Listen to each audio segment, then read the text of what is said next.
Look around your classroom. Everyone's different. Some classmates are tall, others are shorter, some hit growth spurts already, and others might still be waiting for theirs. Some are athletic, others are academic superstars, but what determines these differences? Why do you look the way that you do and grow the way that you grow? Welcome to Sciesmic. I'm Matt, and today we're exploring the fascinating factors that control human growth and development. Your growth story is written by two co-authors, your genes, which provide the basic instructions, and your environment, which influences how these instructions are carried out. Let's discover this amazing partnership. Your genetic factors are like a detailed blueprint inherited from your parents. Your DNA contains thousands of genes that influence everything from your potential height, to your muscle fiber types, to your metabolism. Some genetic factors are straightforward. Your eye color, hair texture, and basic bone structure are largely determined by your genes. These traits show relatively little environmental influence. Other genetic factors set ranges or potentials. For example, you inherit genes that influence growth hormone production, which ultimately affects your potential height range. Your genes might program you to be anywhere from 5'2" to 5'8", but where you end up in that range depends on other factors. You can often see genetic influences in family resemblance. Tall parents tend to have tall children, not because they do anything special, but because they pass on genes that promote greater height. Sometimes genetic mutations can dramatically affect growth. Conditions like dwarfism or gigantism result from genetic changes that alter normal growth hormone function. Scientists study identical twins to better understand genetic influences. Since identical twins have the same DNA, differences between them usually reflect environmental factors rather than genetic ones. Environmental factors are all the external influences that affect how your genetic blueprint gets expressed. These include nutrition, physical activity, sleep, stress levels, and overall health. Nutrition is probably the most important environmental factor. Your body needs adequate protein for muscle development, calcium and vitamin D for bone growth, and sufficient calories for energy. Malnutrition can prevent you from reaching your genetic height potential. Physical activity stimulates bone growth and muscle development. Weight-bearing exercises like running and jumping actually signal to your bones to become stronger and denser. This is why active kids often have stronger skeletons. Sleep is crucial because that's when your body releases most of its growth hormone. Kids who consistently don't get enough sleep may not grow as well as those who get adequate rest. Chronic stress can interfere with growth by elevating stress hormones like cortisol, which can suppress growth hormone production. This is why children in stressful environments sometimes show delayed growth. Now, certain health conditions or medications can also affect growth. Chronic illnesses that affect nutrition absorption or hormone production can impact your development. Access to nutritious food, healthcare, and safe places to exercise can vary based on socioeconomic factors, creating environmental differences in growth opportunities. Now, here's where it gets really interesting. Genes and environment don't work separately. They interact with each other in complex ways that scientists call gene-environment interactions. I know,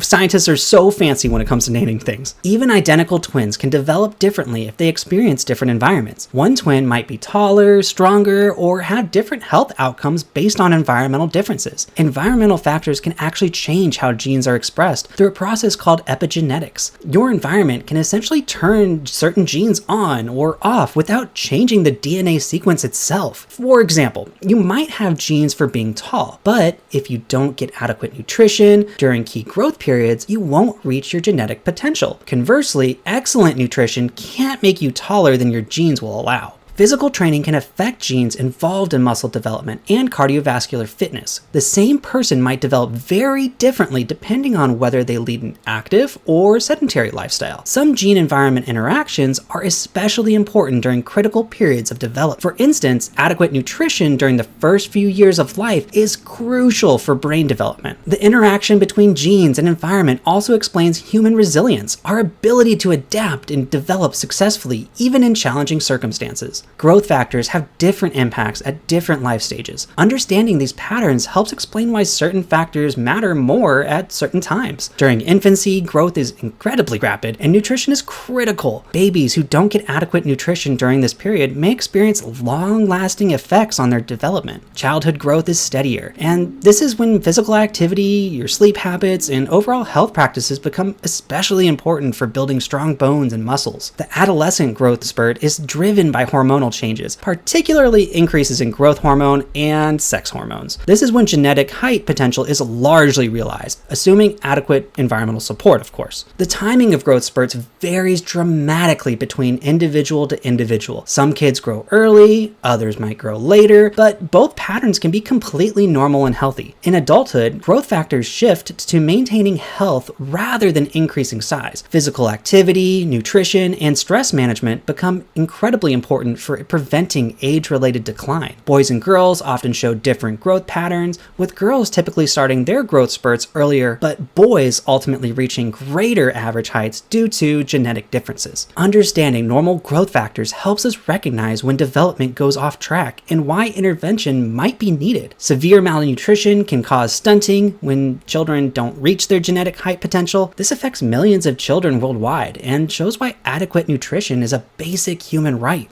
Some children have genetic conditions that affect growth hormone production. Fortunately, medical treatments can often help these children achieve more normal growth patterns. Exposure to certain environmental toxins during critical developmental periods can disrupt normal growth. This is why protecting children from lead, certain chemicals, and other harmful substances is so important. Severe psychological stress or trauma can actually affect physical development through its impact on your hormone system. This shows just how closely connected mental and physical health really truly are. When growth problems are identified early, medical interventions can often help. This might include nutritional support, hormone treatments, or even addressing underlying health conditions. The good news is that human development shows remarkable resilience. When conditions improve, children often show catch-up growth that helps them reach closer to their genetic potential. Understanding growth factors helps us appreciate why people develop so differently. Your height, build, and development timeline result from the unique interaction between your genetic blueprint and your environmental experiences. Some factors are within your control, like eating well, staying active, getting enough sleep, and managing your stress. Others, like your genetic makeup or family circumstances, may be beyond your control. This knowledge also helps us understand why ensuring all children have access to good nutrition, healthcare, safe environments, and opportunities for physical activity is so important for healthy development. Who knows, maybe you'll become a researcher studying human development, a nutritionist helping to optimize growth, or a healthcare provider supporting children's healthy development. Now, don't forget to subscribe and let us know down in the comments, which growth factor do you think has been most important in your own development? Thanks for exploring the science of growth with Sciesmic. Want to explore more about life science, human biology, and development? Check out our complete science curriculum at sciesmic.com, where every student can learn, grow, and achieve.